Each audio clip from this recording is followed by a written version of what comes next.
আসসালামু আলাইকুম, কেমন আছেন সবাই? আলহামদুলিল্লাহ আমি ভালো আছি। তো আপনারা যে যেখানে আছেন, দেশ বা দেশের বাহিরে, সবাই ভালো থাকেন, সুস্থ থাকেন, নিরাপদে থাকেন, সবার জন্য দোয়া রইল।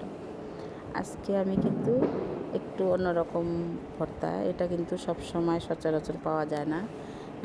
এই মাছটা, এটা হচ্ছে চান্দা মাছ, একদম ছোট ছোট। যারা গ্রাম অঞ্চলে থাকেন তারা কিন্তু চিনবেন। তো এই মাছটা কিন্তু আমি বগুড়ার এদিকেও পাই না।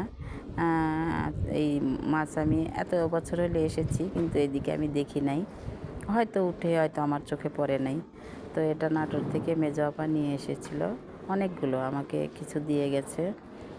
তো আমার মনে হলো যে দেখি আজকে একটু ভর্তা করি। তো এগুলোতে আমি অনেকগুলো মরিচ, পেঁয়াজ এবং রসুন দিয়েছি। চান্দা ভর্তায় কিন্তু রসুন দিতে হয়। তো অনেকগুলো রসুনের কোয়া দিয়েছি, মরিচ বেশি করে দিয়েছি, পেঁয়াজও বেশি করে দিয়ে এটা একদম লাল লাল করে আমি ভেজে নিয়েছি। এভাবে আপনারা ভেজে ভর্তাটা বানিয়ে দেখবেন। চান্দার ভর্তা কিন্তু খুবই একটা টেস্ট, মুখরোচক খাবার। তো আমি এটা ভেজে নিয়েছি লাল লাল করে। এখন পিষনিতে বেটে নেব। পিষনিতে, হ্যাঁ, পিষনিটা আমি ধুয়ে রেডি করে নিয়েছি। আর আমার বাটাও হয়ে গেছে ভর্তাটা।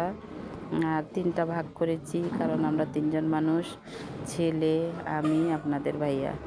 তো সবাই ভালো থাকবেন, আমার পাশে থাকবেন, আমার চ্যানেলটা সাবস্ক্রাইব করবেন। আর সবার জন্য রইল শুভকামনা। আল্লাহ হাফেজ।